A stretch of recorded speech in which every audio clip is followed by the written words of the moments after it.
doing, everybody? I'm Strangest Amethyst, and welcome to my reading of DSNesmith's The Age of Wings and Steel. This is a bit of a prelude to my main reading, just giving some context on what inspired me to start reading this particular fic in the first place. So, if you don't particularly mind, feel free to go straight on to part 1. So a few years ago, I was rather into that one equine-themed cartoon that was causing quite a stir back in 2011. I thought the characters and their designs were just adorable, I loved the music, and it was just fun to watch and chat about with some like-minded individuals.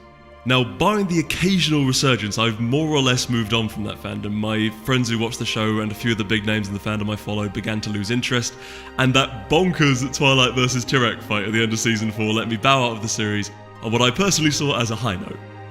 A bit of that interest was recently resurrected when I remembered this fanfic, The Age of Wings and Steel.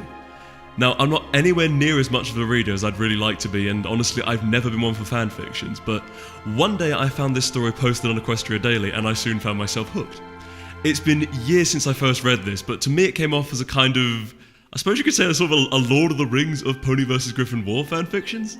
I really liked the characters, and it was just quite interesting seeing a more grim, sort of a more believably grim interpretation of the equestrian world, complete with politics, intrigue, and a darker side to the world's magic. So, just a few warnings before we begin. First, of course, this will be some pony-themed content, so if you're not keen on that at all, this might not be for you, though I might even say maybe give it a try, just because it's a very different spin on the world. And secondly, if you don't like hearing about ponies getting killed and going to war, I'm afraid to say this might not be for you either. Some bits are legit sad to me, they're all too cute to have to suffer stuff like that. If you're okay with all that, pull up a chair, grab a drink, and listen to me ramble my way through The Age of Wings and Steel.